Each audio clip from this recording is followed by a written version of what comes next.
And so today I want to talk about rising above your fears by experiencing them fully.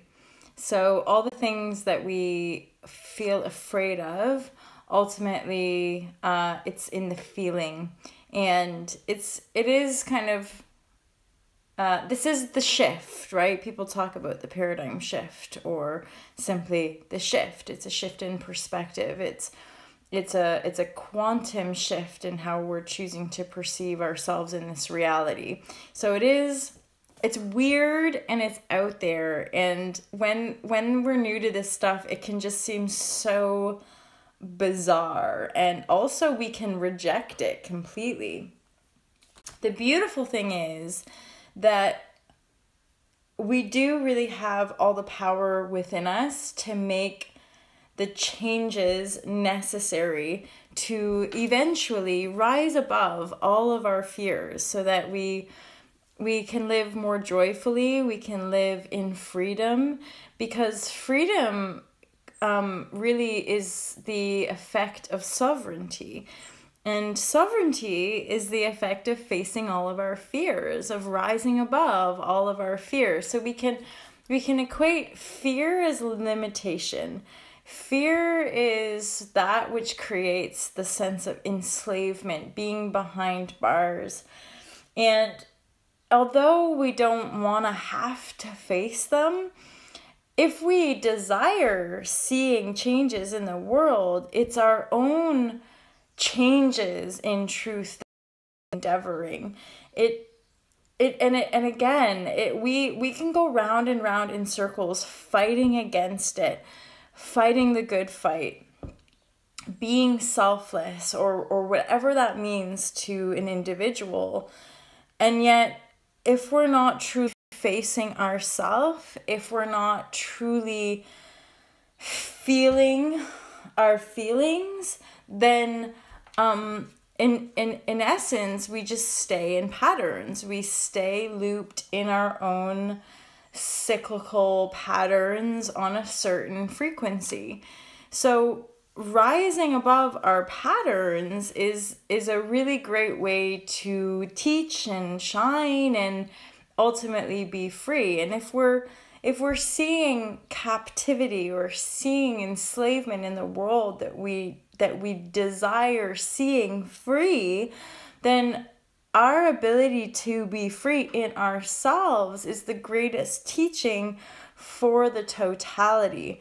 And a lot of it can seem like a cop-out. A lot of it can seem like burying one's head in the sand.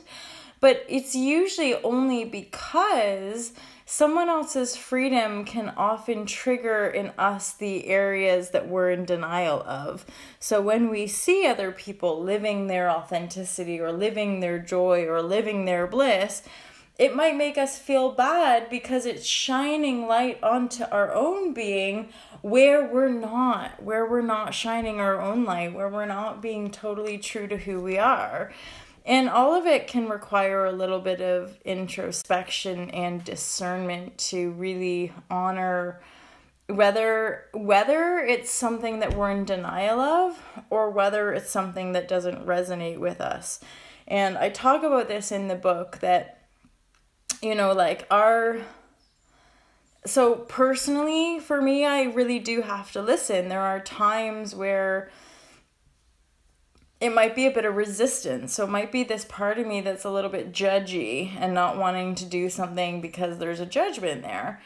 And yet, if I had to go a little bit deeper, I can see the judgment and then be like, actually, I probably want to hang out with that person, or that probably is just bugging me because I have a judgment around that. And then if I can get over the judgment, I'll often do something and it ends up being like the best thing ever because it opens me up. And I've had a recent shift, even engaging with the virtual reality of the internet and our social media sites and stuff, where, those subtle nuances of jealousy or fear, all of those negative feeling emotions ultimately stem from separation and disconnection, which leads to fear, and then different layers of fear, jealousy, anger, envy, anything that would perceive the external as a separate, opposing force rather than a reflection, rather than something that we can integrate within ourselves.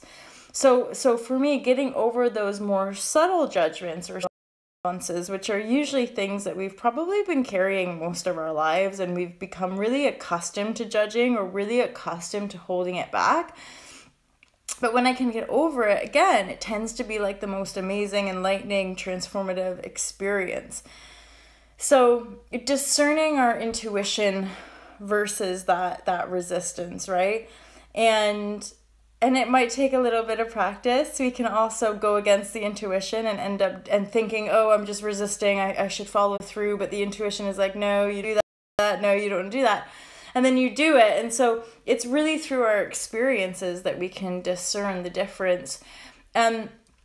And obviously sitting with our fears, sitting with our uncomfortable sensations and emotions, that's like our biggest fear, I'd say, collectively speaking, as human beings in that current kind of world state of transformation and big changes. The biggest challenge that we face as human beings is just sitting with our own uncomfortable emotions, sitting with our own density, sitting with our fear, owning up to the fact that we all have like some bullshit. We all have some stuff that we need to work through. We all have issues and dysfunction and distortion and all of that kind of stuff. And even within that, we're all okay, and we're all kind of figuring it out as we go along. And there's more and more practices that are there to help us out. There's the meditations and the energy work and these, oh my God, like the healing world. If when you the people talk about the rabbit hole, don't they? And like once you open Pandora's box and then you dive in and you're in the rabbit hole and it just goes on and on and on forever. It's true, you know, and you honestly do. You come through the other side, and there's like infinite forms of yoga, and there's infinite forms of energy and martial arts, and there's infinite forms of like healing or alternative healing modalities, and you can literally try every single one, and then at some point, bing, like something just goes off and you're like, oh, I am that, I am the healed state, or I am my own healer. I am my own teacher. I am, and so you literally try to find yourself out in the world until you face enough of your fears and you realize that you are the thing that you're seeking, and then eventually you start to turn it in from within itself, and then you can express the truth of who you are. And their answers don't always present themselves right away. That's how I live my life. I just mostly don't know what I'm doing. I'm just waking up and showing up every day how I feel I'm being called to show up. I might do 3 different posts. I might make a video. I might go for a walk. I might hang in bed all day. I might go and then end up bumping into someone, and it's all very fluid and non-attachy and non kind of like achievey either. Like there's a certain driving force, a loving driving force from within that guides that. And then just like the heading of this post, for me, whenever there's like a hit, so, you know, I might read a comment on my Facebook page and it hits me, and then I'll have to sit with that, because that could potentially be triggering a fear, that could be triggering an illusion of separation, and then I'll sit with it and it will be gone, and then I'll just continue about my day. So really, and this is what the whole Fearless Life Guide is about, and ultimately what Ascension is just owning and transforming our own emotional densities, sitting with the discomfort of our own feeling body and our own emotional body, and enlightening ourselves through choices, through conscious choices from within self. The thinker as the creator of your own existence, of your own life. And so you choose, so you sit with an uncomfortable sensation, whether it's panic or anxiety or overwhelm or fear or jealousy or hatred or self-loathing or self-disgust. And you sit with it, and you just sit with it as long as you need to. And usually going to sleep or having a rest, having a shavasana, or, you know, going to hang out with friends, or, you know, if you're in that place where maybe you have a drink of wine, maybe you know, like just not being hard on ourselves about where we're being directed is truly expansive. And then And then, you know, gently accepting ourselves as we move through, and then we get a better perspective once we're on the other side of it, especially if we can own it, truly own our own feelings as our own. It's so tricky. It's so instantaneous for us to deflect and be reacting against the external world. And so it made me feel bad. The world makes me feel bad. You know, corporation is evil and makes me feel bad and wrong and disempowered. And rather than just like sitting, and even I know like really, and I do it too, and I see really like evolved and like well-read and intelligent people, but they still, you know, and certainly like love, romantic relationships are a massive trigger. You know, money can be a massive trigger. We might be really enlightened in like every area of our life, and then as soon as someone talks about money, they're just like, nope, don't want to, I'm not talking about that. Or as soon as somebody wants to talk about like forgiveness in past relationship, nope, not going to go there, not going to talk about that, can't deal with that, can't look at that, I just want to stay angry, I just want to stay upset, it can justify the wound, right? And then it's really by facing that as our own self-created form that peels back those layers of wounds. And, you know, it's not glamorous. That's the thing. It's like healing. We want someone just to be able to, just like we say with pharmaceuticals, we want someone just to give us a magic pill and be done with our problems or be done with the pain. And then, you know, next level energy healing is like, I just want some energy healer to wave their magic wand, and then I can be released, and then I can be saved. So, and from my experience anyway, it's none of that is the ultimate healer. You are your ultimate healer. You sitting with the depth of your own emotional body is the purifier, is the flame of existence, you know? So your ability just to be uncomfortable for as long as your body needs to be uncomfortable to work out that clearing is the shift. That's the ultimate, you know, face the fear head on. Look at the energy that you're feeling, the tightness, the discomfort, the contraction, the heaviness, the grossness that we carry and sit within our bodies. Own that, look at it, transform it with the light of your love, and then choose something different. Choose to love yourself in your beautiful. Choose to let life be easy. Choose to let life naturally flow and be abundant in ways that you never imagined possible. Choose for everything you need to just show up in front of you before you even need to ask. It's that fluidity and open-mindedness that really allows us to be fluid and be in the flow and be really open to our greater potential. It just, I think for a lot of us, especially like in the privileged few category, like a lot of us are so entitled, and we think everything just like, I just want it, so I'm going to have it. You know, I'm just going to buy it, because we didn't necessarily have to do a lot of work. There wasn't humility. Humility didn't come into it, you know, modesty didn't come into it, self-reflection didn't come into it.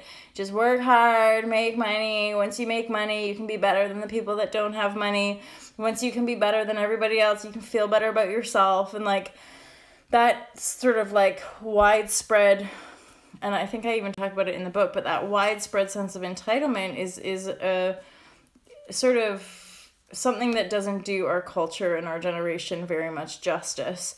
And the more we can break through those and be a bit more humble and be a little bit more honest in our vulnerability, and more honest about, you know, how we really feel about life and how we really feel about some of the systems of enslavement that are in place that continue to breed that sense of entitlement. Like really looking at what's going on in the world and our part that we play in it, whether we're thinking about it, whether we're feeling it, or whether we're in denial of it, is really the gateways that open our path to freedom.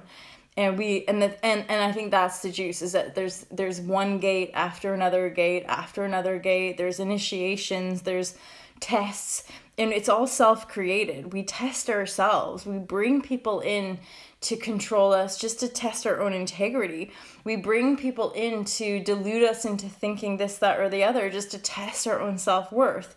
You know, like we're constantly creating these situations which help us grow on a soul level, basically just growing into greater love, greater unity in a body based in separation. So a body veiled to that oneness connection that we can then open up to and awaken to. And it's a beautiful process. And I think it's like one of the main reasons that we could choose this aliveness and this mystery of aliveness is that it's miraculous, and it's way beyond our wildest dreams. It's way beyond our, growing up with cinema and seeing these cool ass fucking movies and fantasies and stuff like that, and then awakening to your broader reality and awakening to your soul's purpose or your higher self and awakening to multidimensionality. Like that is like stuff of fantasy. That's stuff of movie. That's wild beyond what most of us have even